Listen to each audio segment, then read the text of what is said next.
she came out saying they did not pay her for that reality TV show. Aibo. Yes. I never knew that. You see, I think now there's a pattern when it comes to her. You know? With regards to her and contractual agreements and obligations. You're 100%. Because now, did they not pay her what they agreed on, or she didn't get paid Those at are all? the kind of things that we need to ask about Bonang, because of now this thing is becoming a pattern to say things go wrong and she comes out in the media and say, I'm not going to do it because of I wasn't paid. And honestly, because you don't sign a contract with the media, why are we the ones to know about this? Because like you must go back to the people that you actually signed a contract with. Nkululeko on Cultr.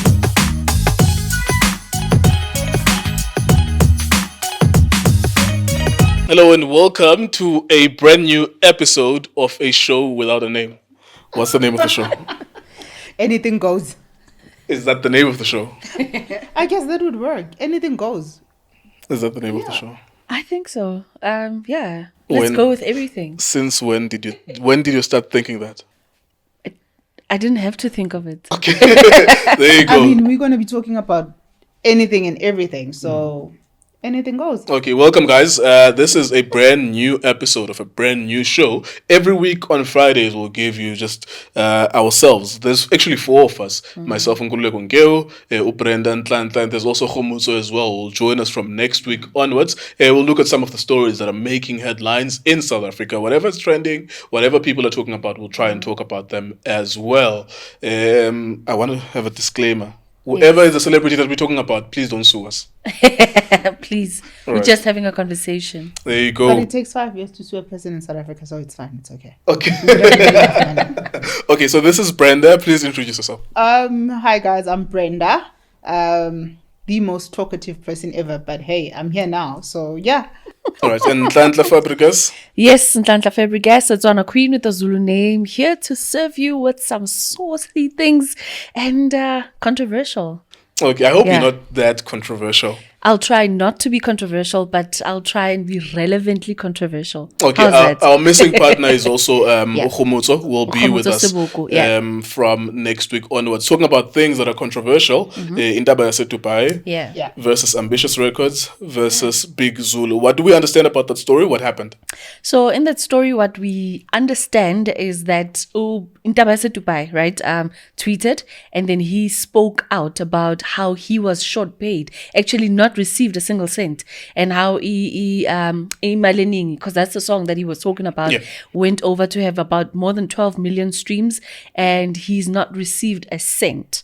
That's what he claims, right? That he did not receive a cent. But then when you try and look at the streaming calculator and looking at what the record company, which is Ambitious Records, subsequently came out and said, this is what we've been paying him. And you look at the streaming calculator and you look at Big Zulu's statement, because is it Inkabi Records? Yeah, Inkabi Records came out to actually say that, no, this is what we paid to Ambitious Records. We paid Ambitious Records because that's the label that Intaba YaseDubai is signed to. So that was his part. So what happens on the other side has got nothing to do with Big Zulu or with anything that's regard to the song. So now it takes us back to understanding the contracts. Masingena imshadweni, like how do we enter this marriage? Do we enter the marriage because it's a prenup? Is there a prenup? Is it a in community of property? Like, do we read the fine print? And we can't stress that further. We know you're 26 and you're hungry, but it's necessary that when you get into this industry, that you do the due diligence and do the right thing by you. Do you believe, Brenda, do you believe Intaba YaseDubai Magati a single cent? No, it cannot be a single cent. He has gotten paid. I think it's more of he's not gotten paid what he was actually expecting. And as Untanta is saying with the contracts, people get into things in a rush because of they want to actually make this quick bag. They then overlook the fine print. So now, as time goes, they find themselves in a situation where now they need to go back and say, but it was on your contract. So that's why you find a lot of people, being subjected to say, no, but this was not supposed to happen. We've had a lot of artists that have actually gone through that. So, I think even Bonang right now, that's the story. Sure. I think it wasn't off the fine print. It's the fine print that was not read, but then now she's going through almost a whole lot. So I think reading contracts, it's very important. Yeah, I mean, one of the things that Big Zulu had to do was to put out a statement. In fact, it was a video explaining everything about the fact that they've paid everything to Ambitious Record. And Ambitious Record also, now, but trying to exonerate themselves from the situation, they put out receipts.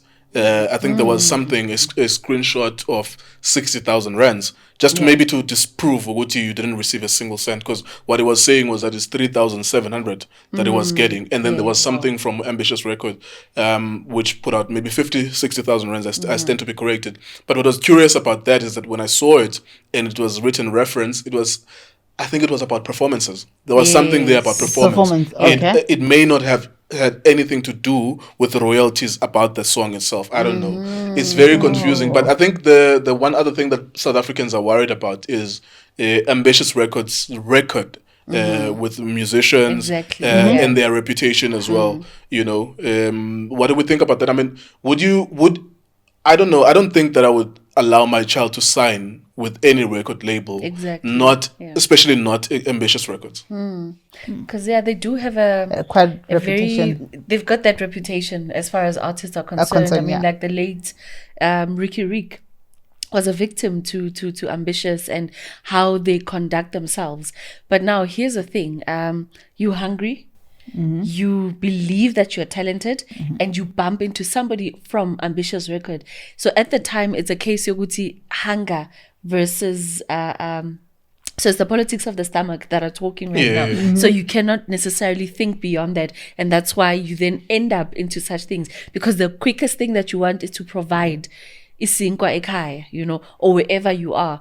And that's why they get into these things. But I think at least that breather, sit down, quickly reflect, and then find your space and find your peace and place in everything that you get into. Because had he done that sooner, he would have then recognized that no, he's gotten into a raw deal and rather get out of it sooner. I think that it's very difficult to get out. I know TKZ, the gap between their last album and their last album. So there was an album in the early 2000s that they released, and then it took maybe 10, 12, 13 years to release their last album that we know of. And it was because they still owe an album to the record label. So in as much as you had zero, you make some money, you can't now go back to that contract and say you won't honor it, you know, because maybe the album,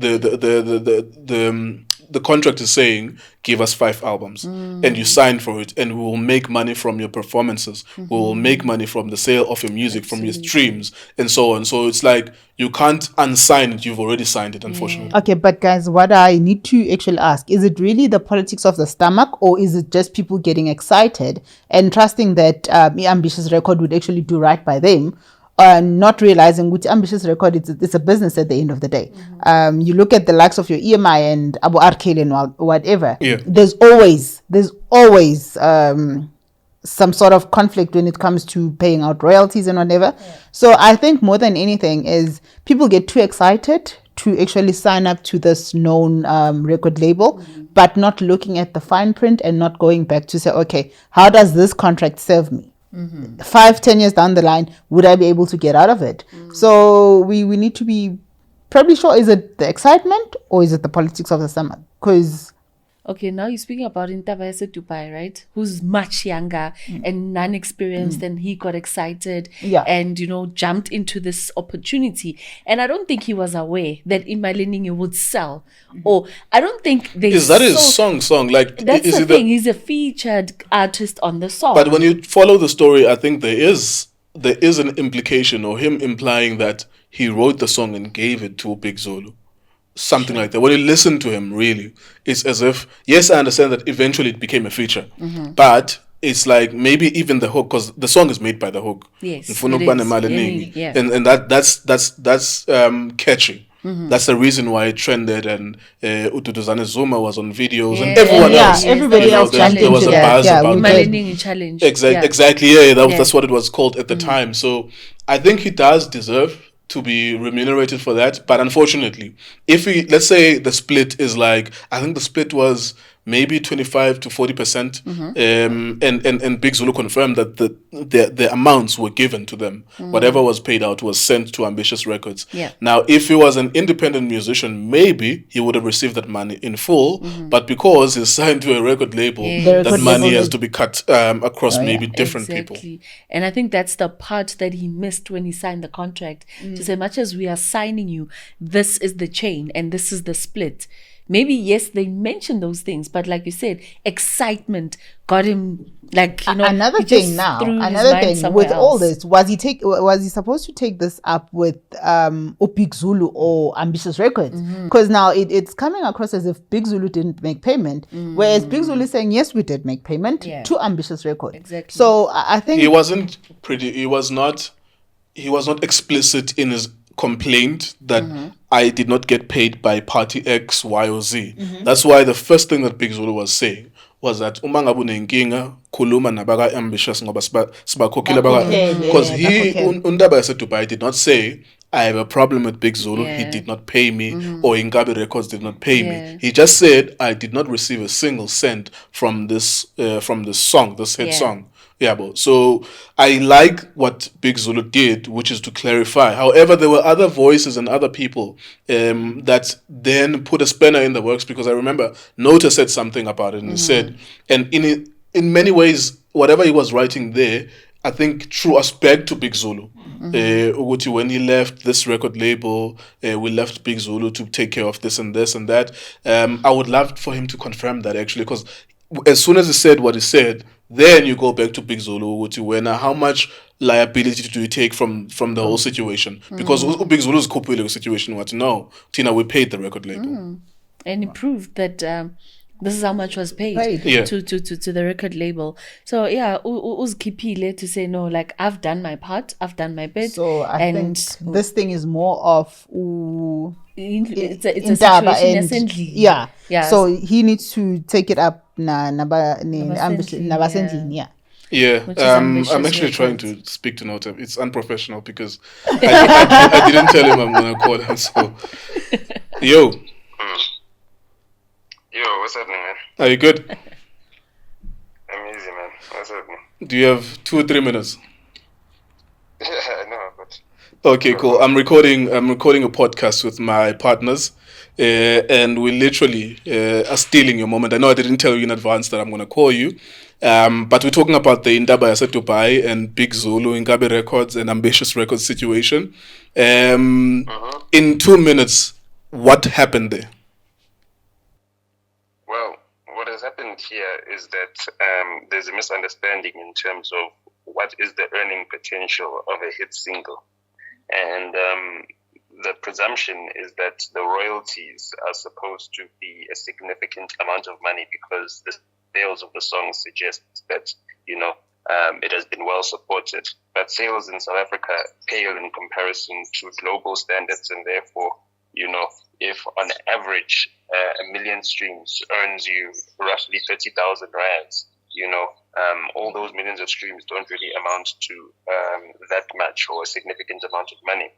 What should have happened in this case, because all the bookings would have been going to Big Zulu because he's the main artist on the track, is that he should have opened up the earnings opportunities, especially from the live performances, because even though Intaba YaseDubai sings the main part of the track, the main artist is Big Zulu, and therefore all the bookings will be directed to his company, his agents, and it's up to him to extend Ubuntu and say, listen, my brother, Intaba YaseDubai, the main reason why people are booking me, the main reason why I've got most of these opportunities is because of the song that you sang, you know, all on your own from the beginning. The parts of the song that people resonate with is the parts that Intaba YaseDubai sang. And as part of Ubuntu, you know, beyond what is agreed upon in the contract, because the contract is exploitative. We know that. We know that contracts are exploitative. We've been complaining about how the recording industry is exploitative, and the reason why artists are able to get away with the exploitation in the industry is because the performances is where they make their bread and butter. And Big Zulu knows this very much. That's why he benefits so much from performances. So you should have known that if he's benefiting the most out of performances, Intaba YaseDubai is being left behind, and that is obviously going to cause some jealousy. And if he wants to protect his brand, if he wants to protect everything that he's worked for, he can't have his partner in crime or his partner in rhyme on this song, feeling jealous or feeling hard done by.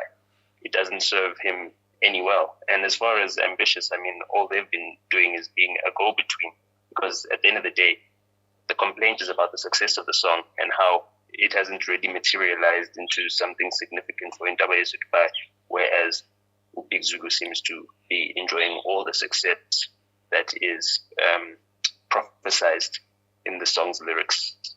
All right, there you go. Thank you so much, sir. Okay. Hey, No problem. there you go. That was impromptu, not planned, but he explains, because that's why I was implying that when he wrote, he sort of transferred the pressure back to Big Zulu. Yes, in as much as we blame Ambitious, and we should blame them, but the thing is, Big Zulu and I had a part, not necessarily in ripping him off, because Big Zulu made it clear that he didn't do anything wrong, in that he paid what he had to pay. But if you have a run of a month or two of performances constantly being booked, and you are the only one who's attending those performances and getting 50,000, 100,000, 150,000 for those performances, at least break bread with him. But so maybe that's the element that we're not looking at it from as well. That's true. That's absolutely like a different perspective, because now we were trying to blame and trying to find the reason why he's crying and why he should not be crying. But the bottom line is, it was a collective. They did that as a team, but then he was like hard done, because now when the team needed to go out there as a force, at some point he was being left behind, and if you are being left behind, then you can't eat. And I think it's a common thing in South Africa, maybe globally as well. If Drake and Rick Ross make a song, sometimes because of schedule clashes, you don't get to perform that hit song with the person, and therefore alone being there, you getting the 100,000 alone. But then again, you ask yourself, Kuti, with Intaba, why now? Why is he bringing this up now? What might have led to that?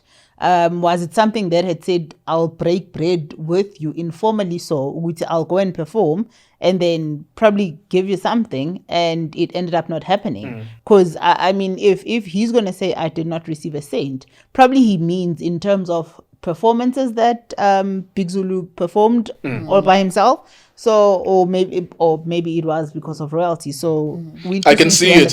You make a good point. I can see it in the studio when people are amped up. Yes. We have a banger here, Yeah. and then we are being grateful to one another for creating this. We say we're gonna break bread, but unfortunately, it's not. It's not formal. happens. It's not written down, and we were not there. We're just speculating, anyways. Gentleman's agreement. Yeah, absolutely. Absolutely. Maybe it was a gentleman's agreement. But maybe last one on this, with Ambitious and the negative rep that they got. Is there anything we take away from this? Other than, because my takeaway is always simple. I love music. One day I will record music just for fun, because I love music. I know how to create music. I'm trained as a musician, but I would never sign with anyone. I think we should stress this thing enough to say, if it's on a contract, make sure that you get a legal representative to actually go through the contract, because they know better. What we look at is the fine print that says you're going to get 250,000, and you're thinking, this 250,000 is exactly what I'm going to get. But it has could be over 5 years. Yeah, it's got clauses After you underneath that deliver says this and that. if you deliver 1, 2, 3, and 4, this is what you're going to get. Yeah. So I guess more than anything, when it comes to your contract, make sure that you get a legal representative, and they let them go through the fine prints in your excitement and all that. Then it will save a lot of artists pain and this whole back and forth about royalties. One other thing that I checked as well with, because I'm a digital content creator, I always check how much money would YouTube give you if you do 12 million views. So for example, because we do Itiski TV on my other channel, when we get to 100,000 views, we get 2,000, 3,000 rands. It's not a lot of money. So you times that by 10, which is 1 million, then that's 30,000. It's the same thing with Spotify, like Nota was saying. Yes. But on Spotify, you could get 2 million streams, and that's around maybe 60,000.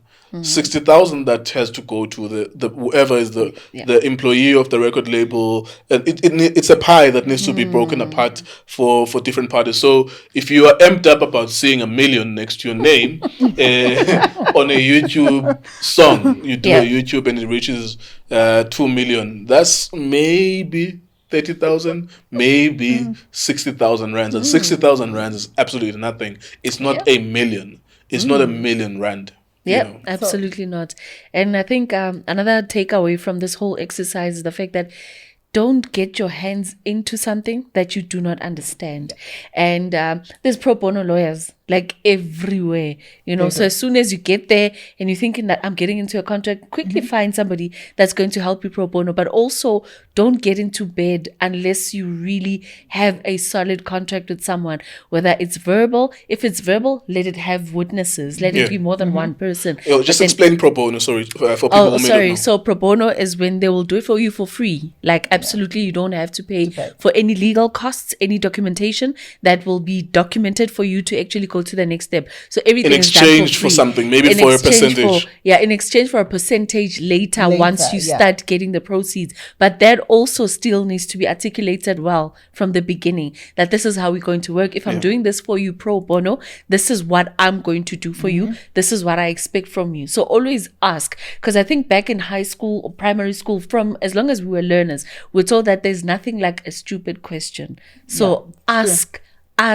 as many times as you can, so that at least you've got the clarity of what is it that you're getting yourself into. So there you go. Another thing that you mentioned, Brenda, as well, before we started talking about this, was the contractual situation in Bonang, in the House of BNG. We don't know what's happening there other than what we are reading. And what we are reading is that what we thought was ownership by a celebrity that we are familiar with may not exactly be the case. Can you break it down for us? Okay. What happens is that these brands, they would go out and say, we're looking for a brand ambassador. So they come to you, you are a known brand by now. And they say to you, listen, we want to work with you. And with us working with you, we'll use your name, we'll use your face, we'll use everything. And they don't specify that we are using your name. It's not that we are actually saying you're the owner of it. So again, coming back to somebody who has to read the fine print, it's taking this contract and taking it back to a person to say, look for, at the fine print, how does this benefit me? How does this take away from me? Because now, for the longest time, and I think everybody is under this impression that the House of BNG belongs to Bonang. And right now, it's not clear for everybody to say what really happened. So I think what could have happened, Nhlanhla, for her to believe that is hers? The House of BNG. I think BNG, Bonang, right? Yes. So it's like 3 letters that are from Bonang. Yeah, I've always inferred that's what it means. That's what it means. Like that's what all of us thought, right? This is what it means. But now, here's the thing. So Bonang, okay, I'm just going to give you like a little bit of a history of what I know the process to have gone through, right? So Bonang was signed with a different agency here in South Africa. I don't want to promote anybody's name, but she was signed with a particular agency here, right? And she felt that her international exposure was not where she wanted it to be. So she moved to these guys that she's currently with. So these are this is the agency that said to her, okay, fine, we'll grow your brand, not just in South Africa, we'll grow it continentally, we'll grow it globally. And then they signed. So what normally happens is that you pay them a certain retainer fee for them to get you those big jobs, right? So that's how it works. Because with the previous agency, she used to pay, I think, 25K a month for them to actually get her the jobs, the gigs, the everything that she had. And then now she moved over and she said, nah, I'm not getting my 25K's worth. So I'm moving over. When she moved over on basis that she will get the international gigs that she's always wanted to get. And that was the deal. And over and above the international deal came an idea to say, how about we use this person as a face, as a brand ambassador, but with maximum rights or maximum shares than what normally brand ambassadors would Yeah, get. a brand ambassador So- would generally get maybe 50,000 just to go and make appearances. Depend on the amount. Exactly. It could be 100, it could be 500,000. You just go and pitch up for a water brand, maybe multiple times a month, and then they pay you an amount, and you know that you are a brand ambassador. That's why I'm puzzled. Uguti, what happened to her for her to think that she's the owner, or is she not the owner? Because I'm assuming that she's not, but maybe she is. Maybe she signed something with her lawyers and her team under the impression that this is ownership. Ownership could be 5%, could be 10%. You don't have to be 100% owner. Because that is what I don't think is clarified. So now she's got a statement out that says, that is my heart, that is my soul, that is who I am, right? And I do agree, she is Bonang. That is BNG. No, Bonang and BNG are not the same thing. From not a the same technical thing, standpoint, when you exactly. go to court, the people that she's fighting with may say BNG does not mean Bonang. And BNG was simply what we came up with as a concept and allowed you to be part of this thing because we were trying to promote, because she's a bubbly girl. Remember, she was always a champagne darling kind of girl. So it made sense for her to have that brand under her name and looking like she's that one South African. Remember, she's an it girl. A lot of girls are looking up to her as a presenter, as a businesswoman. So there's so many hats that she was wearing at the time that it only made sense to have her as the brand ambassador of House of BNG, or rather the owner of House of BNG. What's the feeling then? What are we like? What are you guys, the two of you guys? Because I'm not really privy to that story. I don't understand it really. I understand it at a layman's level. Like, she thinks she owns it. Maybe she doesn't own it. But what do you guys feel like? Do you think she signed anything where she has? She did. She did. Yes, she did sign it, something. But looking at it, I think Bonang got too excited and used the wrong wording. House of Bonang, thinking that I own this. What she didn't say was like, I'm a percent shareholder, you know. So and you're still an owner with the percentage. Yeah, with the percentage. I mean, you tell a lot of people to say a company worth 25 billion for you to hold 3% of that. You're still making quite a killing. So I think it came with this entitlement to say this is my brand. I think where the misunderstanding came was the fact that she thought that the brand on its own belongs to Bonang. So I think that's... And I think what also plays a lot in her mind is the fact that she's the one that made it sell. Because like people supported her. When it trended, it was like Bonang did this. When it, like, you know, the initial stages of the launch, how it all came about, it was like Bonang. You know what's interesting bought to her when it comes to ownership, and what's interesting, because I do have ownership, like a percentage here and there with some brands. Even with Itiski, people think that it's my brand. It's not really my brand only. I have a percentage of that with 4 other people. What's interesting about ownership is that you will know when you own. So I know when I own. Like, the only reason why I get money from Itiski, a salary, is because I also happen to have the skill of presenting. I also happen to have the skill of understanding football. If I did not, then I would be an owner on the side and not be paid for anything other than when we make money at the end of the financial year, you get paid dividends. You know, you would get maybe your 15% if you own 15%. So 15% of 10 million, if we make 10 million profit, you would get 1.5 million at the end of the financial year, right? If we declare dividends and we would decide that we are taking from the profit. But if you know, so here's the other thing, and this goes back to the ambassadorship thing. Was she getting a salary as a result of her promoting it, you know, which is not the same thing as saying because she gets it, she may not have ownership.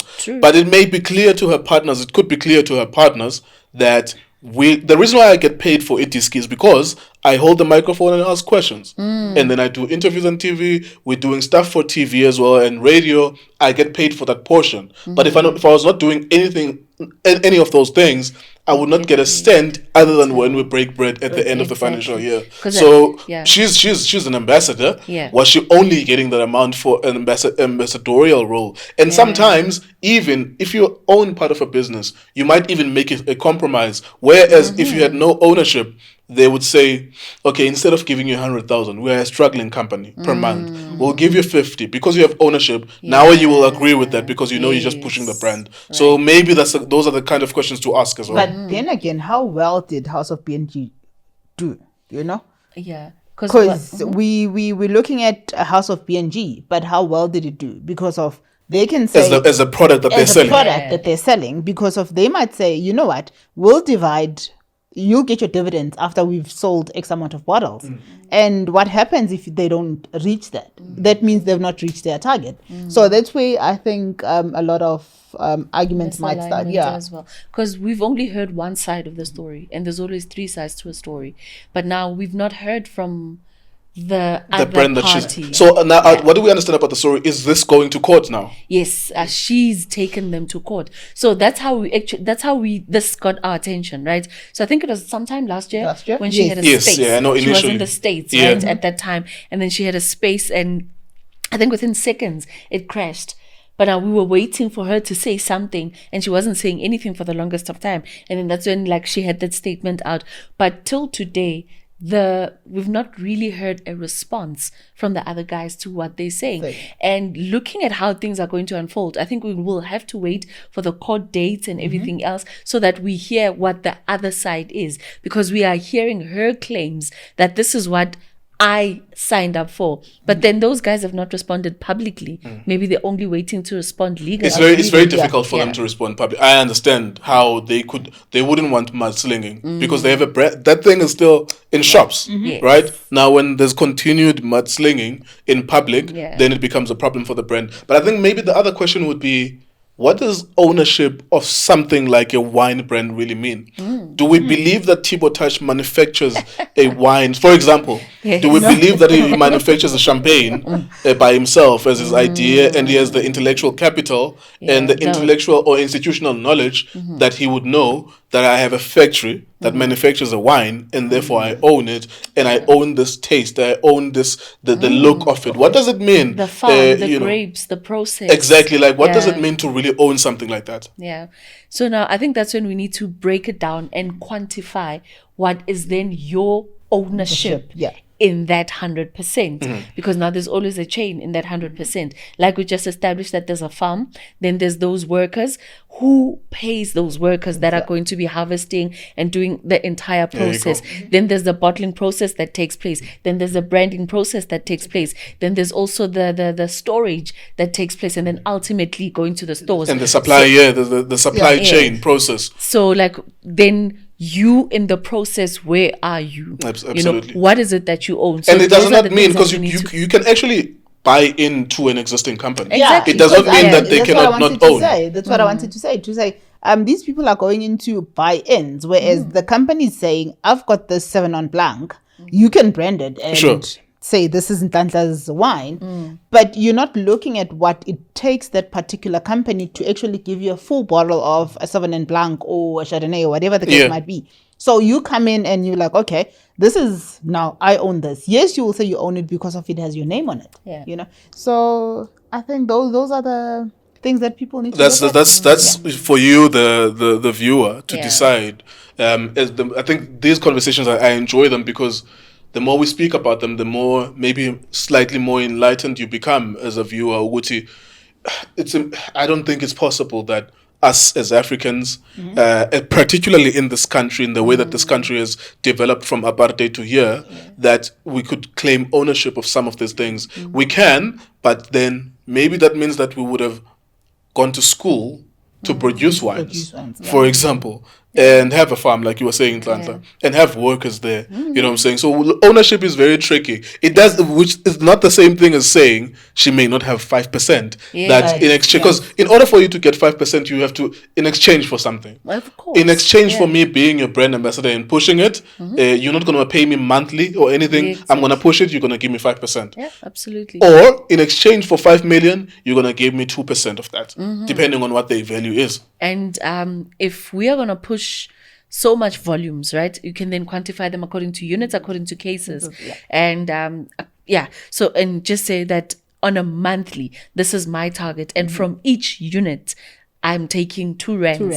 And then you decide, do you want us to pay you the 2 rands from every unit, or do you want to buy shares into this particular product? Then that buys you the ownership. So we don't know the nitty-gritties of that contract except for everything that she's saying. Hence, you're right to say, let's interrogate the ownership of what is it that you, what do you own? Because we do know that she's got a massive following on social media platforms, but does she have the following that has the buying power? Because that's always like an issue. Here's another question that I have. Is it over for Bonang? Or do you probably see her coming back with something similar? Or what might happen? Because of really, Bonang, as you were saying, she's an it girl. But she's gone too quiet. And you know, sometimes when you're too quiet, you lose relevancy with your people. Is she not in the States or something? Is she not? She's back. She's back. So, like, that's the thing. You're asking, it's over as it relates to that company or over in her career? In her career, because of now, I think a lot of people might have been like, okay, but we thought Bonang was this person. But now here you are coming and saying, you are showing us that you were like negligent on certain things. So the thing is, you know, I think her name still carries power, though. No, it does carry power, but which means that she will get something from a multi-choice channel if they need a present. I think her name is so strong that she would still get something from a multi-choice channel. But guys, Netflix might give her something. I'm sorry, but guys, remember there was a show. She had a reality a reality TV show. Yeah. And she came out saying they did not pay her for that reality TV show. Aibo. Yes. I never knew that. She came out to say she's not going to do season, I think it was season 3 that she was supposed to do? And she said she's not going to do season 3 because of Mzansi Magic didn't pay her. But you see, I think now there's a pattern when it comes to her. You know? With regards to her and contractual agreements and obligations. You're 100%. I'm 100%. She came out and saying she's not going to do season 3 because of they didn't pay her for season 2. Did they not pay her what they agreed on, or she didn't get paid at all? Those are the kind of things that we need to ask about Bonang, because of now this thing, it's becoming a pattern to say things go wrong and she comes out in the media and say, I'm not going to do it because of I wasn't paid. And honestly, because you don't sign a contract with the media, why are we the ones to know about this? Because like you must go back to the people that you actually signed a contract with, and then failing which, then I don't know if it's still necessary, because there's levels of courts that you need to go through, you know, and then failing which, then maybe to say, oh, by the way, guys, I don't know, like I just have a problem with people bringing their private issues to us without us necessarily being involved in the initial stages. Also the opportunity to ask questions, like be in a press conference, have media, so that we can ask questions, because we're left with half stories now. Exactly, because now we are debating amongst each other, and the person that's got the answers is not here. But, and we need going back to that parties. point, Cultr, like I think her name is big enough though to get bread. No, she is. Her name is big enough to get bread, like to get 100,000 to do radio per month or something like that. Like I think her name is still strong enough. Maybe the brands might not need this unnecessary thing that's happening now, but the name is strong enough. You know when you're talking about Bonang, I love Bonang. I'm Bonang's fan. But then these things keep coming back. Metro FM, she couldn't co-host a show with Lerato Kanyako and she had to leave. So is it a Bonang thing, or I don't know. Remember, does we she need feel to have that a she's diva. bigger? She's bigger than everyone, and I don't like co-hosting shows too. on radio, just to put it on record on radio. Like, is it? I'm a strong enough broadcaster Right. to co-host. But I get your point, and you're also part of the Beehive if they call Bonang fans. Or is it for Beyonce? No, that's Beyonce. That's The Beehive. Beyonce. Khomuto would kill you if he was here, because he belongs solidly to the I think- Beehive. But you're also I part think, of the family as a fan. as a fan. For I you to love make that her. I love her. observation. I love her. I like I that love you her. make that observation. I It's love like her. it's not coming from a hater or something No, like that. I love her. I love her energy. That's the thing. But really, we have to go back and be like, okay, this is point 1, point 2, point 3. Like Ntla was saying, to say people tend to bring things on social media and want us to participate. So it's like these people that would bring their relationships into a public space. We are gonna call you our people, but when they break up, they don't come back to us.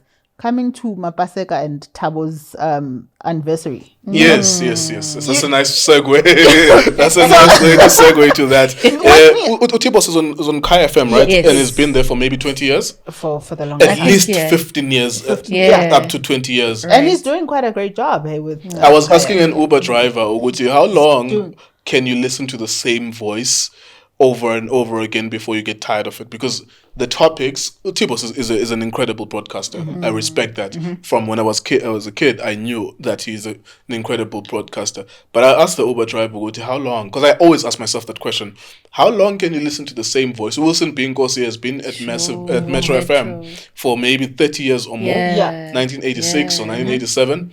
How long can you listen to the same voice without wanting change?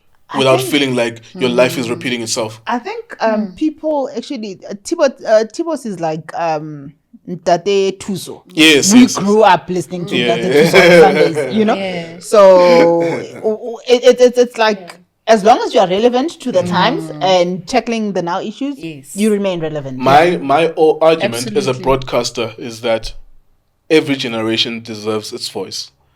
Every single generation. A generation is 20 years typically.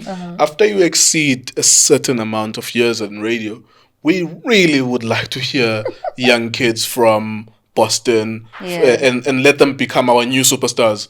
You know, I know like the topic that we're discussing is different from that. I was just saying like something I've always thought of when it comes to Tbose is that, look, how many years can you do that? This is not hate actually. It's like, yo, every single year we have younger generation of media students who want to break through, but there's these voices that are always in these spaces for a very long time. But that's a topic for another day. I think so. They're celebrating 20 years of 20 marriage, years of marriage which after- Mapaseka Mokwele is also a bona fide broadcaster as Yeah. well. She She's just not an extra in returned. the story. Yes. She's a talented broadcaster.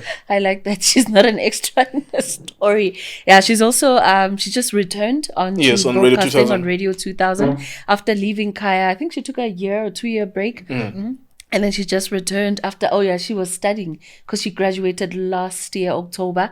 And then I think now, like, it just made sense. I just want to add something quickly before we dive back into the marriage. Sure. That the radio broadcasting world, the fact that you're saying that we need every new blood, every generation needs its voice. I'm seeing a lot of recycling that's being done. That's the point. Rude Boy Paul, He's if you back remember, on he Radio was also 2000. back on radio, on Radio 2000. First time I heard him on radio was when I was 10 years I was old. Like, I with was shocked YFM. when I heard Tibo Touch coming back to Metro FM. That's the and point. then I was like, wow. Yeah, But and then again- Tbo Touch is an incredible broadcaster. Absolutely. When I was 14, he was doing Rhyme and Reason on Metro Yes. FM. Metro FM, on yeah. Saturdays. Rhyme and Reason Yeah. every Saturday between 6 and Yes. 9. Yes. This has nothing to do with his talent. He is dope as a broadcaster, but every generation needs its own Tbo Touch. Now, it's incumbent on the institution to go and search for those kids. The reason why they got Sintler was that they used to listen and scout for talent at campus radio. And they got Sintler and they got Paul Mtigaga and they got this and that. They stopped doing that long time ago now. And it's the recycling of the same voices all the time. And I think with these younger generations, I don't think they've got that passion for radio. They just want to do it to be out there. You need to dig Because deep. You need to dig deep. you need to dig. I listen to community radio at least 5 hours a day. 5 hours a day. And I can tell you, Northwest, Eastern Cape, Western Cape, there are people on the periphery that no one knows about that are fucking dope. Like, the reason why I keep on listening back to them It's because online of- is because they're Yeah. so good. I wouldn't waste my time if they were not. You need to dig deep. You need Because to dig sometimes deep. you listen to these radio stations. I've even switched on to this one particular radio station that plays in my car. You listen to it, there's so much noise. And you're Yes, thinking it's yes. like, I That's a don't know good whether, point. That's a are good we point. running Kidio or what's Yeah, happening? yeah. You know? Yeah. You have to dig deep for the talent. It Yeah. is. That's what I'm saying. Like, it's the institution, whether it's Metro, Kaya, whoever, Power 98.7. They shift the same piece. The same person does breakfast. 2 years later, they do afternoon. 2 years later, they do night radio. They need to dig deep for talent. I know this because I work in an environment where I have to look for talent. We run a newspaper. We run a YouTube channel. We're gonna be on SABC One. I always have to listen for the voices. Who can replace this guy that is a superstar for now? I'm always listening. I'm like, okay, this guy can maybe try to replace that guy that I have in the event that anything strange could happen with that guy. And the way that you do it is to read, listen, watch. And I don't think that happens at these big institutions. They don't And have you time. know why? Yeah, absolutely. They don't have time. And as soon as they get to the top, right? So they've got this cloud chasing system that they use, right?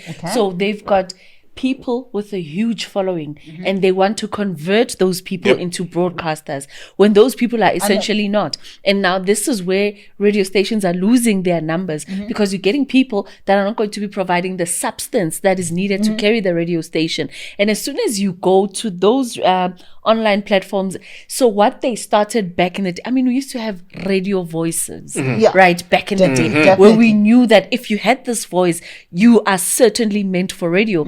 But it's not just the voice, it's the amount of effort, it's the amount of work and engaging with the listeners as soon as you are there. But now the people that are there, because they've got such a huge following on social media, they think that their followers are actually the ones that are listening somewhere to them. in the last 10 years, wrong. what happened was somewhere in the last 10 years, people started to become smart. We started receiving information about how many people are watching Ozalo, how many people are listening to Metro FM. Ukozi. I know now Ukozi apparently has 7 million listeners because those statistics are always renewed every three months by, I think, BRCSA, the Broadcasting Research Council of South Africa, BRCSA. And Ukozi has got the most the listeners, they're engaged because there's been products that we've actually advertised with Ukozi FM, and just after that show, believe you me, the phones would be ringing non-stop, and you're asking yourself how many people were actually listening, because now they want to know where to get this, where to, so Ukozi FM, I agree. So the point that I'm making here is that 10 years ago, 15 years ago, this didn't happen regularly. People had an idea of how many people are watching them. But now, no matter how good you are rated against how many people are watching you. I have a friend who has a show on television. I've told him that I don't like his show and that it's not in a negative way because we are creative people. I told him, this is not a good show. You're doing it. You are rushing into it because you were given a slot on a big platform on television, but because it's receiving numbers and it's exceeded millions in terms of viewership, he thinks it's a good show because we started rating people against their numbers. But if I have to go, improving though after the conversation that you guys have. No, it's not improving. It was always going to be a problem. The problem with it is the aesthetics, how it looks, how it's delivered, the lights and everything else. And I said, no, man, I'm a creative person. Rather, you go and gather funds to make sure that everything is perfect and then you deliver the show. But because on SABC 1, you can put a blank on SABC 1 at 8 p.m. A blank, like nothing, a green thing. It would still have 4 million people watching because that's prime time, free to air at 8 p.m. Everyone is tuning in. At some point, someone spent a minute looking at the nothingness, the blank space, because of the time slot. And you could still get money, advertising revenue, So that's what happened with radio. In that, in the last 10 years, they started rating people against the people that are listening to them. Like, how many people are listening to you? And then what they try to do is to say, okay, Uprenda has 2 million people on Twitter. Let's try her. It never occurred to them that, can Brenda be able to hold a conversation for 2 hours? Can she pick up calls and receive an emotional caller and handle that gracefully? And then receive an angry caller and handle that gracefully, And that's what we are starting to see now over time. But I think my underlying point about it is that every generation needs this voice. And if we are going to make the argument that there's no talent, I know that there is. If I wasn't listening, I wouldn't know. There is talent. And there's so much rawness, right? And also content-wise, there's so much that we can consume and learn from each other. But you just gotta be at the right space because the big platforms will not provide. So it's always like the same thing over and over. And I mean, listening to other shows like the breakfast shows, the afternoon shows that were done 5-10 years ago, the format is still the same. Format, yes. And it's but why am I still listening to this? Like, this person used to speak to these kids, do this, and it's like the same thing. And so much has happened in the last 10 years. That's why it goes back to my original question. How many years can you listen to Tbose before you start thinking that your life is repeating itself? Remember, you're in traffic. You're going to the same workplace at the same time. Before you start thinking, shit, like I'm trapped in a matrix. yo, what the fuck am I doing with my life? Because it's the same topics, and the topics are usually, what is your pillow talk with your partner? With Some your shit partner. like that. Yeah, it's Yeah, but always what is been your that. pillow It's talk with always your been that. partner? Yeah, but what kind of partner are you? Do you allow the in-laws to meddle in your relationship problems? But anyways, you not in mine. this is a celebrated okay. So, This is no, a what I wanted to celebratory say is note that- about the couple. Yeah, it's sorry. 20-year anniversary. No, okay, last question, right? Is it okay to have a younger producer and still maintaining the same voice? Would that also help? And then bringing in different generations of producers with the same voice? we need the voice to be there. We need Different- the presenter. Yeah. On television, we need the broadcaster on radio, and the presenter on YouTube. We need them to be new.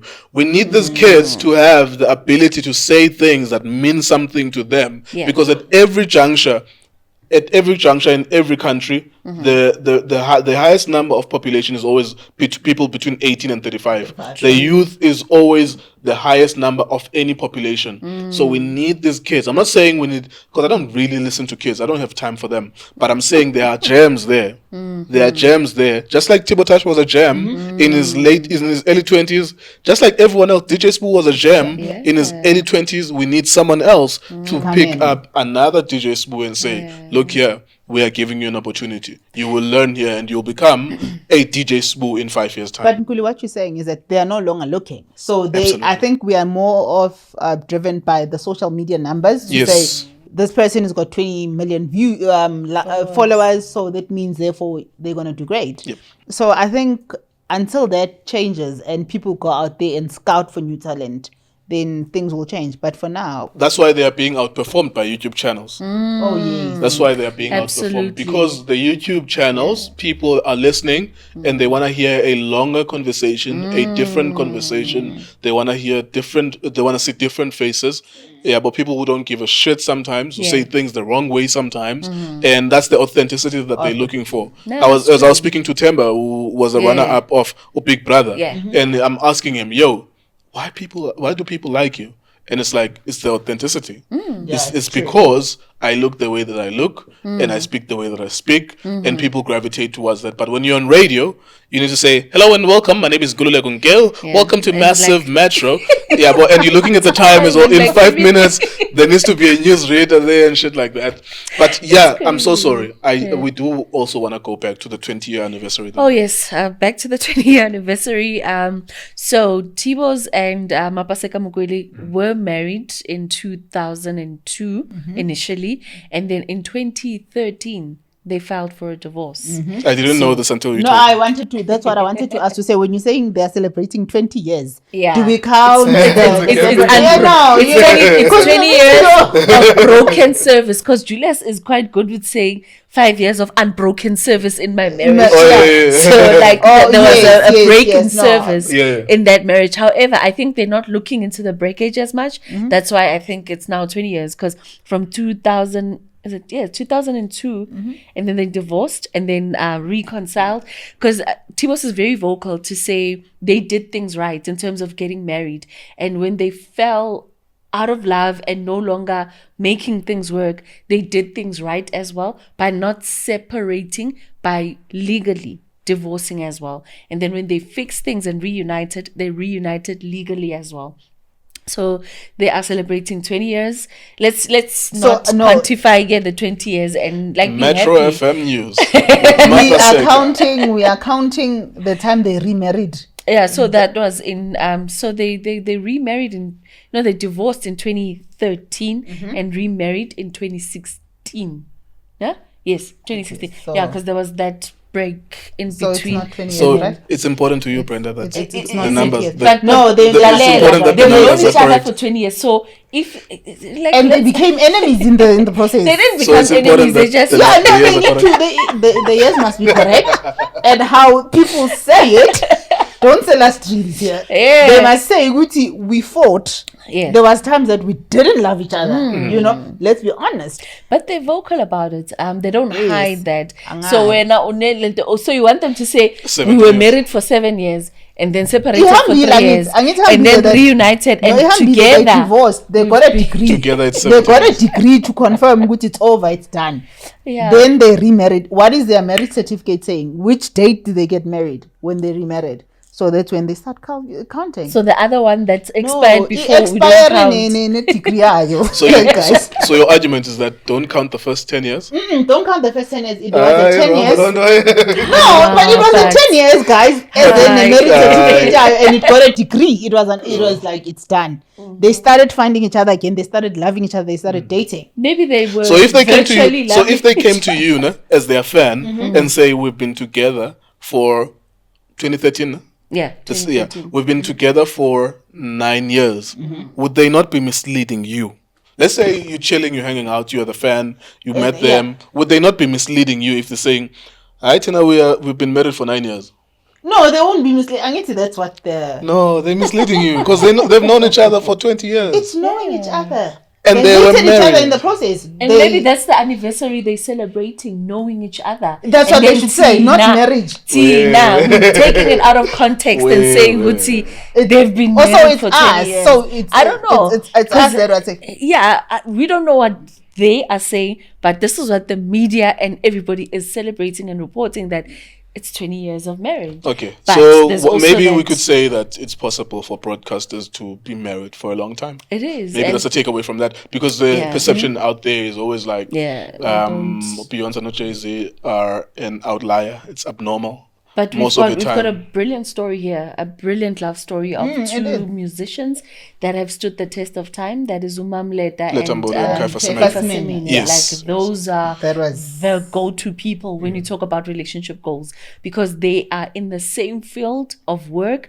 They would perform, and omnye nomnye begane like their own voice as far as their careers were concerned. But through it all, they still managed to keep it together. Together, How we don't know. And here there is Mapaseka and Tbose, the break-in service and everything, but still they are here to tell And they a found each story. other. Yeah, they And found each other again. They found each other So again. You emphasize the part of finding each other. they found each other again and making it work, because relationships nowadays, guys, I know. Speaking of it's a relationships, pandemic. do we know if Nadia Nakai and AK are still an item? I think they claim, because there's a joint statement that they released. So the reason why you are asking that is because of what's going on in the social media Yeah. circles and stuff. So they released a joint statement this morning, based on the allegations that were said against them yesterday, that AKA umshayile maqeda kumshaya wakhala, and that this is alleged, right? Like, Yeah. so this is not me. This is allegedly What is being reported. This is what's being said, that they fought in front of people in Ghana, because they're in Ghana right now.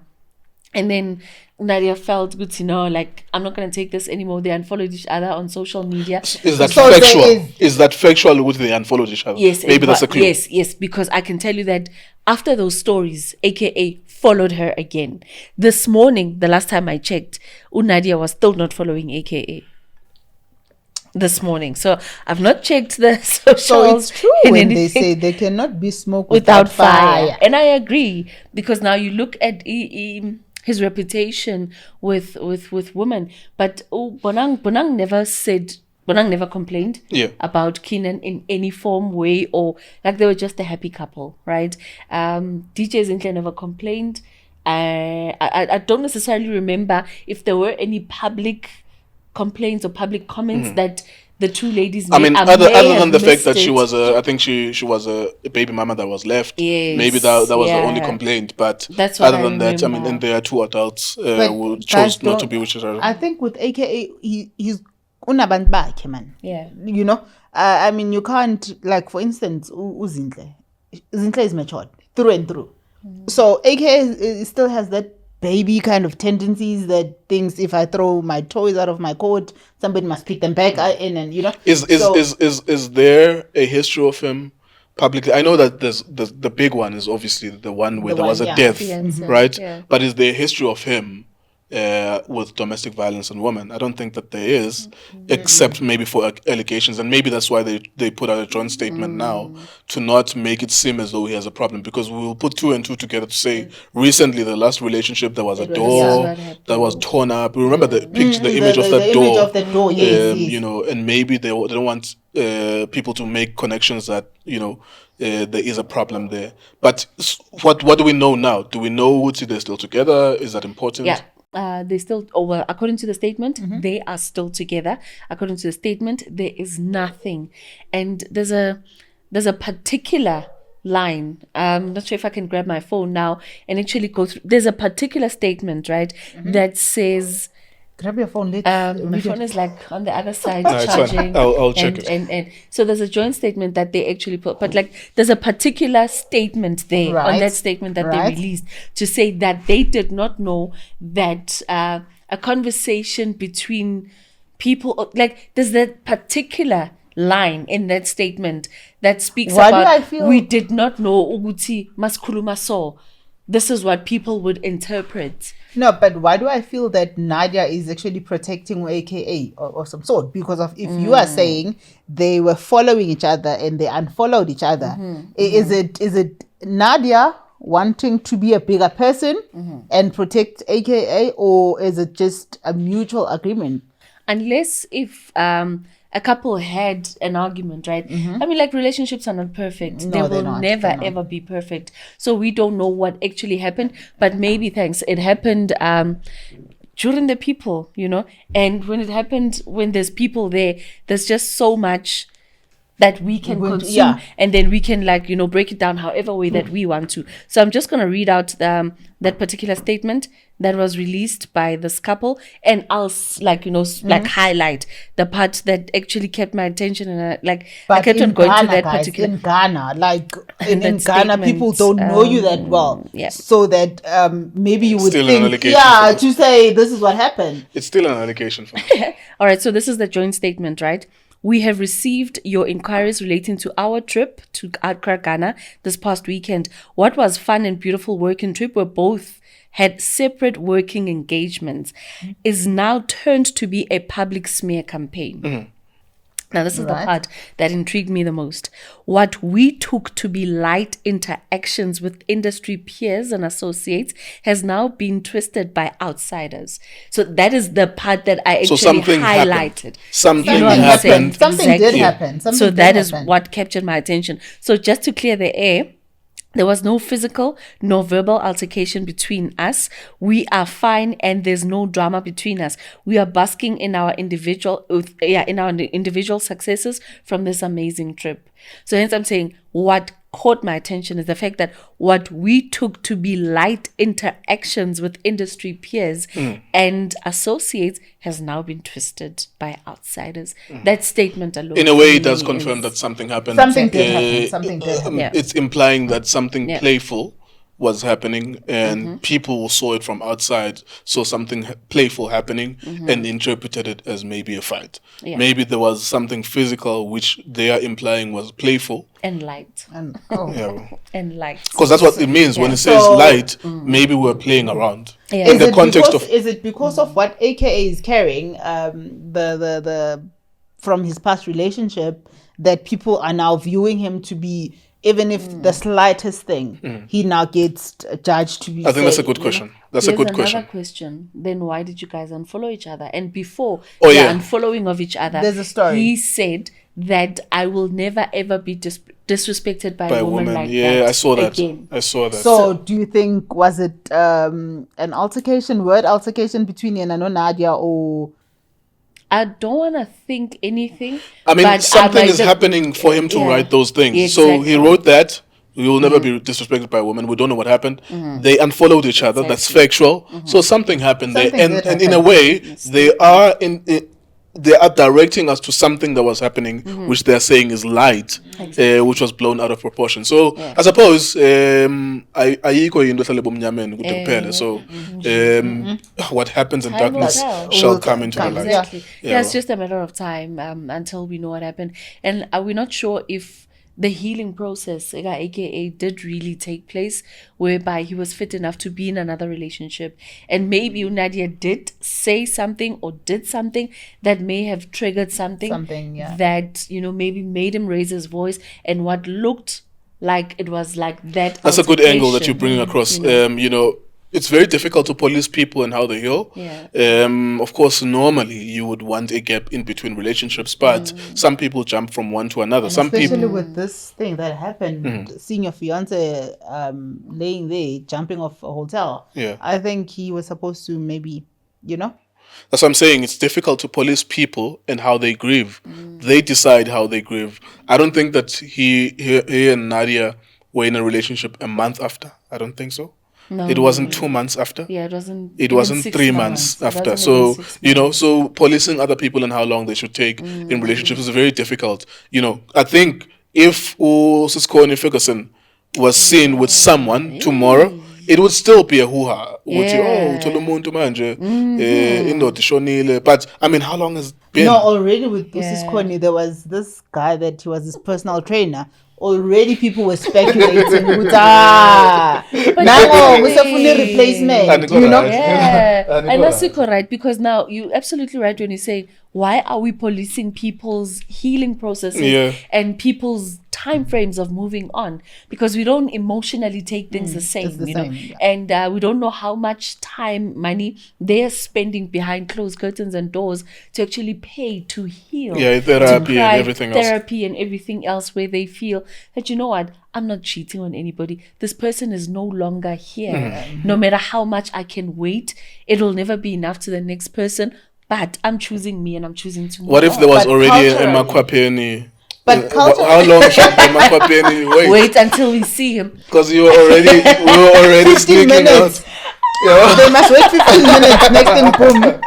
At least it's been a quarter Yeah, of it's an been hour. how, But I think culturally as well, we as Black people or Africans, it would take longer even for women if you understand bebethi umfazi uyazila and you find ukuthi ugqoka izinto ezimnyama for like 2 years or a year. Like I know with my aunt, it was literally 3 years because of. Can we confirm if she was getting any?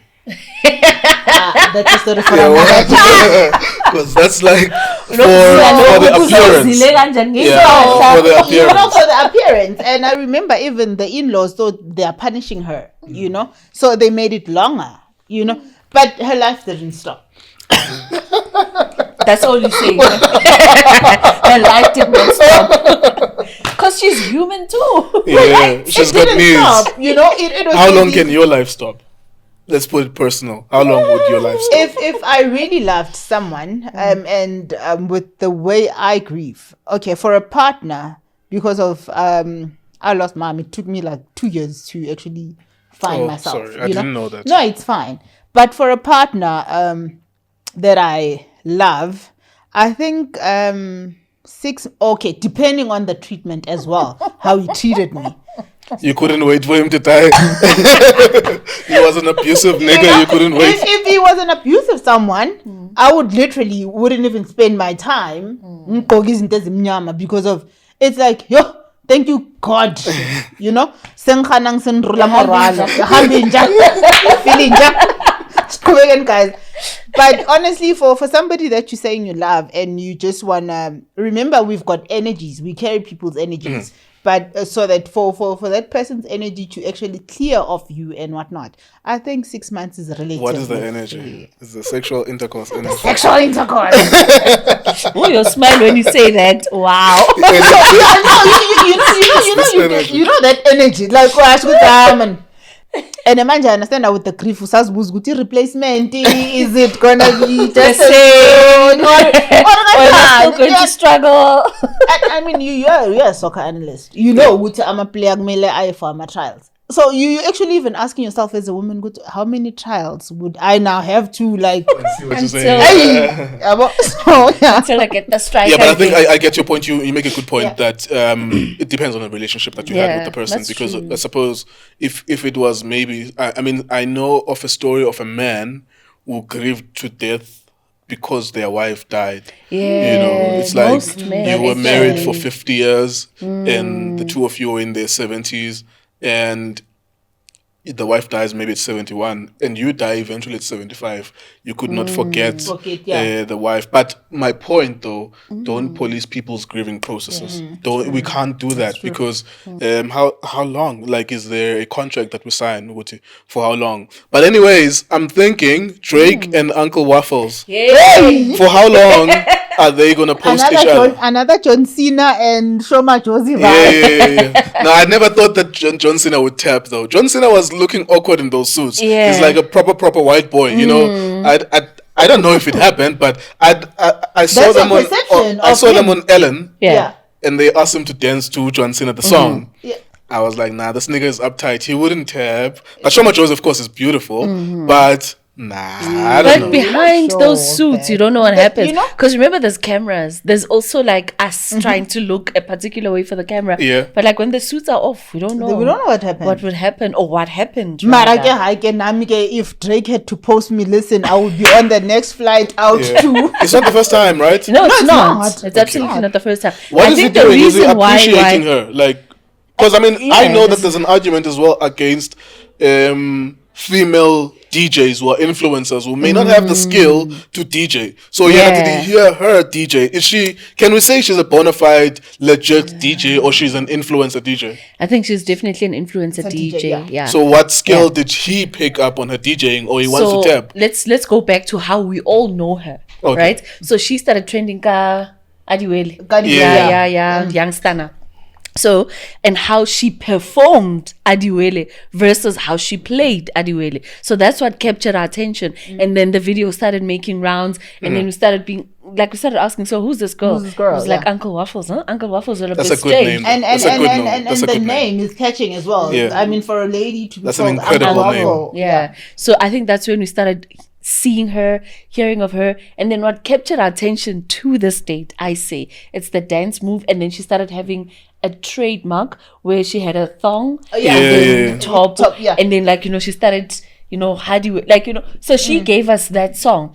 And I remember one of the entertainment critics saying that after Adiwele, then what happens? And which was a fair and a valid question. Yeah, well, other people were perceiving her as the G-string DJ because of she now. Every time she's DJing, there is a thong sticking out. Have you ever seen this video?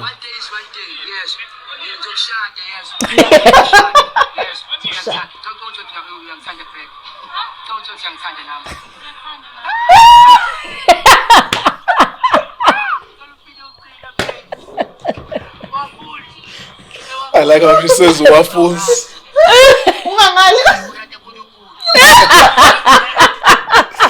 I like how this nigga says waffles. Waffles. Like how he drops, like, oh my god. Yeah, I think it's important though, like the performance. The performance is so important more than the actual art itself. Yeah. Because I don't think I'm not into house music, I'm more hip hop. But I don't know if her skill is at a level where she should be revered. But her name is catchy. Yeah. She does dances during the songs.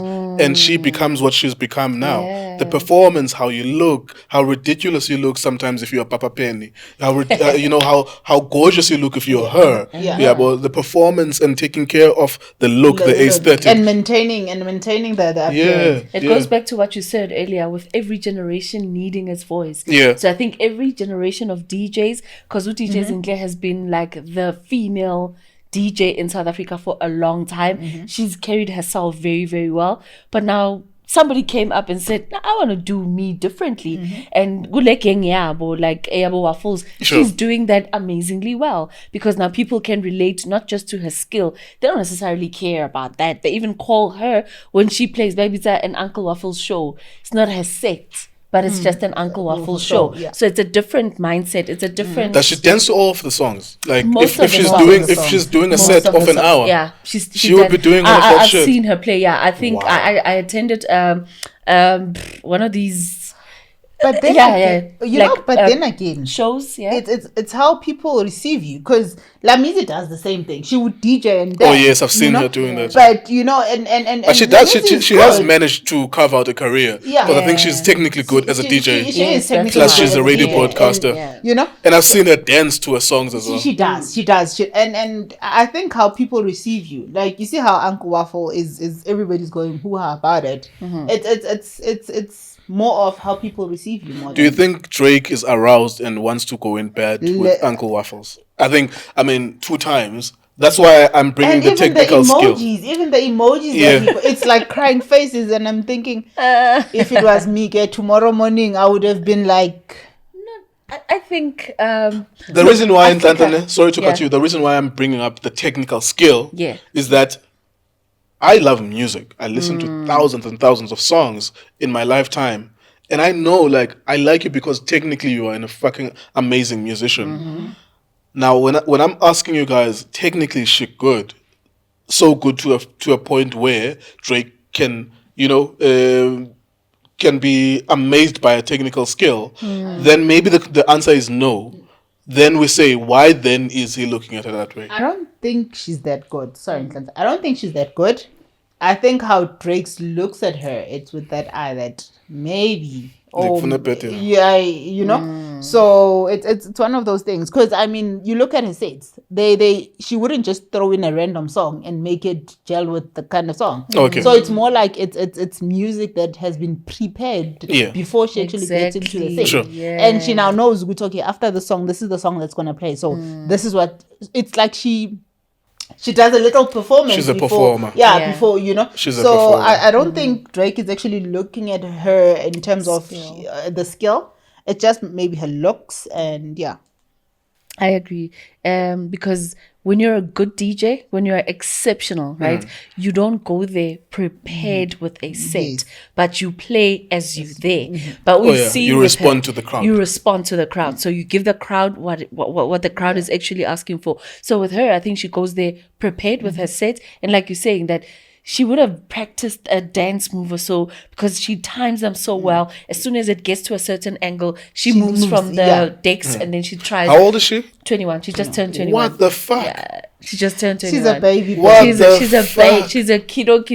I hope she understands the Yeah. opportunity that she has, like in making as much money as possible. As quickly because as this shit possible. ends. People eventually get used to you blowing a whistle at a club. Yeah. You saw the whistle girl Yes. lasted only for 2 minutes. Yeah. She blows a whistle at a club. It's like, okay, cool. We see you're fed. We understand what you Yeah. are about now. Yeah. Eventually move along. Let's see someone else who's interesting. And even the man, I think it was Ayadini who was walking around with the savannah. He looks like an old guy, Yeah. and his thing was to have a crowd behind her And following following him, him, yeah. and with the savannah. Eventually, we'll get used to, oh, this is what you do. Fuck you, So- nigga. How many times do I need to see that? Exactly. Before I get bored of it. I hope she understands the scope of opportunity and Yeah. make as much money now. Because Yeah. how many times can you see Uncle Vinny waving his hand before you're like, fuck this? That's what I wanted to bring in to say, look at Uncle Vinny. For a minute, he actually closed Ibram Fontaine on his own. Does he really understand the power that he possesses?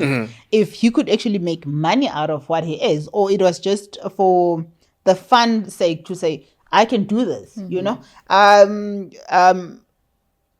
Ricky Rick, rest in peace. That guy played his role with that child, That child is where he is. But now, how does he go? Like, how does he go beyond what he is? Yeah. So How do you monetize your skill Yes, to a yes, point yes, where yes, you're not yes. poor in 3 years? in 3 years, yeah. I think the nice part is that we're having these conversations and there's management. So it goes back to where we started Yeah, with this absolutely. entire conversation. Absolutely. Where how involved is your management in your success and how far you can actually go. But I think all of that is also informed by how far you want to go, right? Because your management can only take you so far. So far. But now the research that you need to do as far as contractual agreements are concerned, as a brand, how do you envisage on growing yourself? Is the conversations that you need to have on your own when there's no tours, when there's no nothing following you. I mean, you do have those moments. I mean, we are coming to winter right now. There's not a lot of gigs that they will get unless they've got gigs overseas where they'll perform against the weather and all those things. But it's like, okay, let's be practical about who they are right now. So you got those silent moments. You got those moments where you need to rethink and restructure your game, restructure how you're going to come back as Uncle Vini for the next year, for the next season. Maybe not even a year, but for your next season, how does your season look like? So now we cannot blame the record labels, the contracts all the time, because as an individual, you still ought to have your own goal and where you want to see yourself. But then if you neglect yourself in the process, that's when the problem becomes, because then everybody does whatever they want to do with you, and where the wind blows, you go. And like the saying goes, if you stand for nothing, you'll fall for nothing. There you go. We have a problem with load shedding, right? It's South Africa, so we need to wrap it up. Let's wrap up. Maybe start with load shedding and then the KZN floods as well.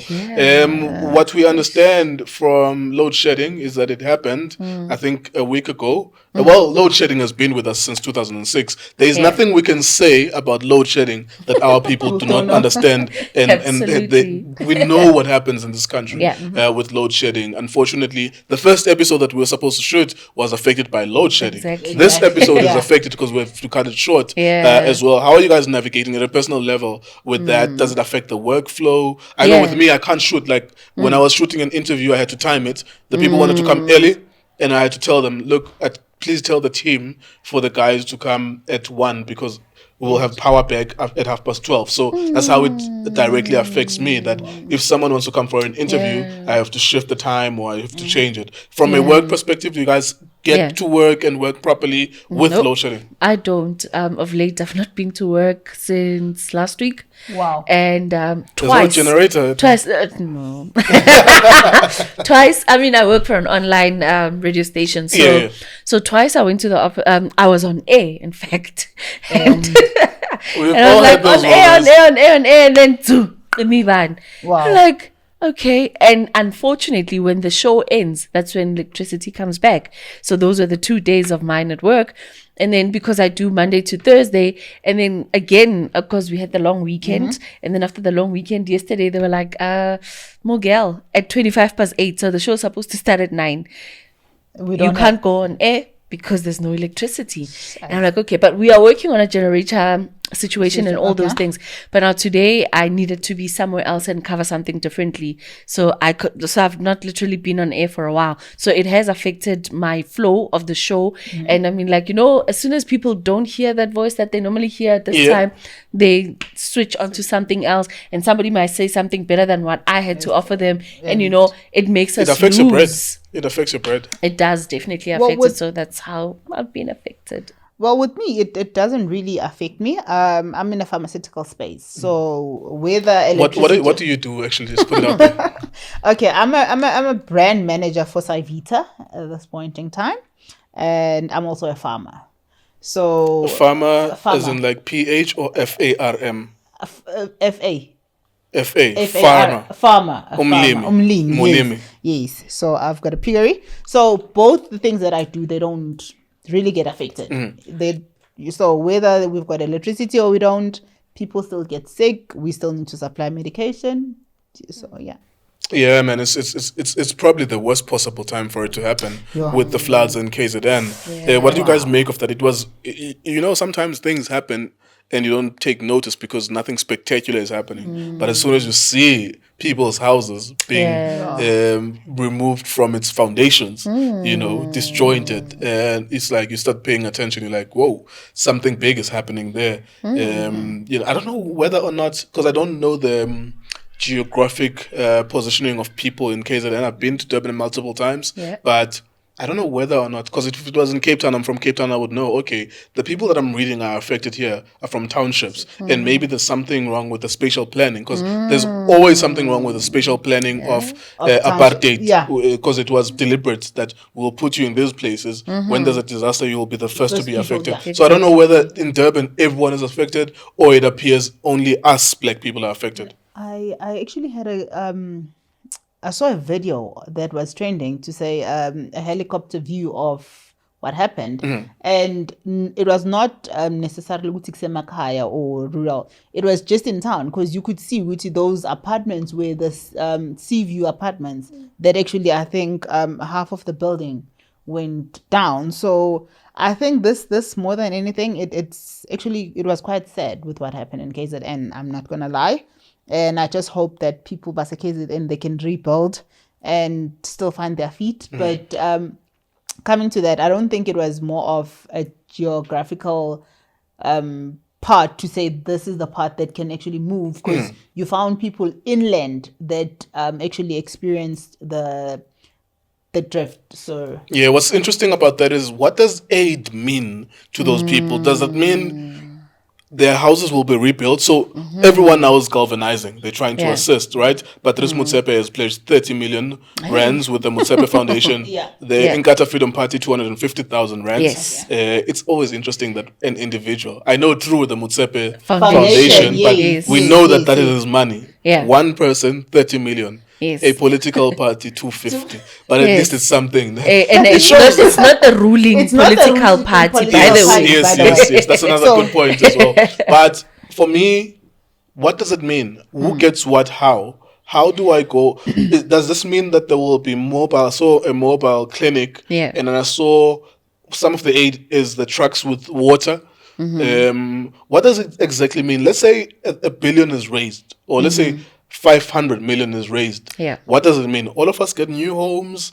Or how does it work? Because I remember in Cape Town there was a cyclone. We called it Inkanyamba in 1999. I was 9 years old, and I remember that happened. People's houses, the windows were broken, churches were dismembered. Everything was fucked up, especially in townships. Yeah. But what we got was, we had to go in queue and register, and you would get some food parcels. Nothing towards the infrastructure of rebuilding the house. Because I think then the rebuilding, right, will then have to come from government.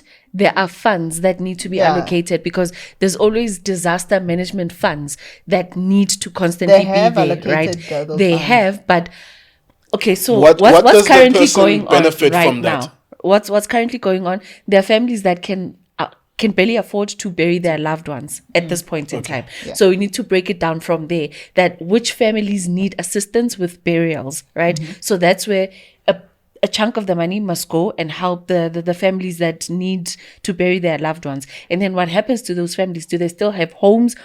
Are the ones that deceased on their way back from work? So you need to establish those, right? So according to the people that have got a good and a solid track record of doing these things, they will say that this is how they look at the priority of what needs to happen. The infrastructure was already an infrastructure yombuso government. So the infrastructure department then needs to come on board, because they need to have funds allocated to anything that should go wrong. And that's why we've got them in different provinces. So they need to go back and look at what is in the tiki, and then take some portion from there, as well as money from other funders and people that will donate. But we've already seen Animal Farm in terms of how the allocation of resources is happening there. Usihle Zegalala, I think he was a premier or the chairperson of the ANC there was, it's not necessarily an allegation, there was a video of that the water truck was somehow located exactly at his house, and his explanation was that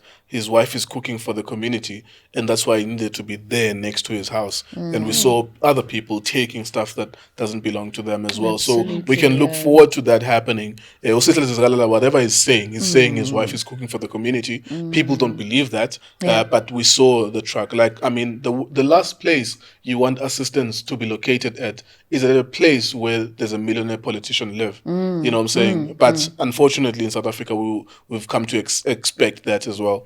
Do you believe him though? I that's what I'm saying. Like, I don't. He is saying what he's saying. It may not necessarily be the truth. Like, because I immediately when I saw that, I was like, what would I do? The one thing that I would do with my family, because I have empathy and I love, I would say, this is the last place where milli bags are supposed to be coming in when people are dying.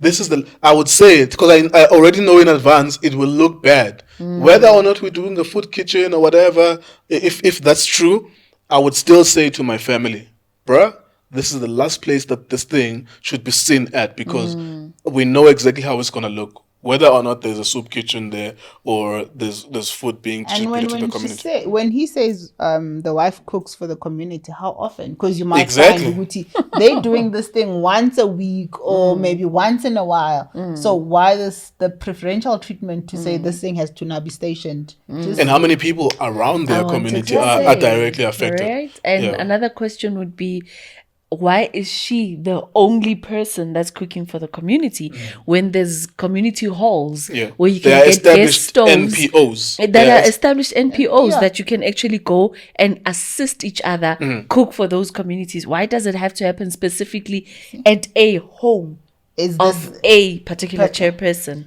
Is this another way of them soliciting all these donations to actually come to them? So it's a red flag. Those are it's a red flag. It's a things sign. It's telling you, but this Motsepe, you're giving that money. But make sure, because that's what the DA actually came through and said, look, we agree with the government that the national state of disaster, if I'm not mistaken, is fine. However, create an ad hoc committee to make sure that everything that happens is overseen properly. We know who takes what to whom. And that's what the DA was saying about that situation. Of course, prayers and thoughts to the people of KZN. We hope you survive that. And the people of Diepsloot yesterday, there's 3 boys that actually drowned. Not sure if you guys... I saw that. They were between the ages of 8 and 10. Oh my word. Diepsloot, bra, is going through the most. Yeah, so... It was Operation Tudula Izolo. Namhlanje is something else. Yes. Wow. Just like KZN, KZN is also going through the most. I actually had a conversation with my grandmother on my way here.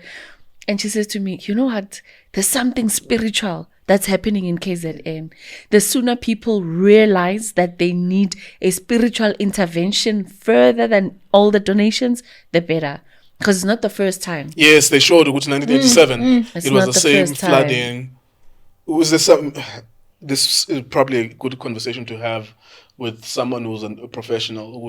Is there something about where it is? I know I'm from coastal, so I can't just say it's because it's coastal, because we never experienced that. I know we are on the other current, Bonabago Indian Ocean current. Is there something, because we know that Mozambique had the same problem and they are also in the Indian Ocean current. Maybe there's something to do with that as well. Possibly. Well, we should get a geologist and, explain to us, so what actually is going on. Because of course something is going to happen in 20 years. If it happened 20 years ago, 30 years ago, it's going to happen again. And again, when you're saying it's spiritual, I think getting a geologist and getting somebody who has got spiritual knowledge, so somebody that can we'll call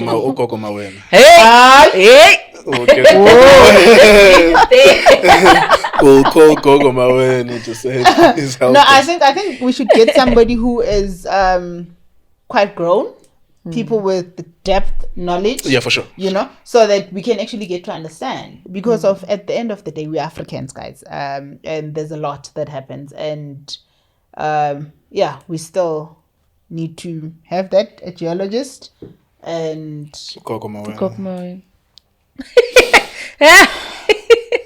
okay. Yeah, that's how we close it. That's how we close it. Let's close the episode. Thank you very much, guys, for watching us. Please look out for an episode once every week. Every Friday, we'll upload the episodes. It's myself, Uprenda, Untlanhla, and also Khomoso as well. Please subscribe to the channel. We'll see more and more of this. And of course, let us know what you think on the comment section. Thank you very much for watching us. Appreciate. Thank you so much, guys.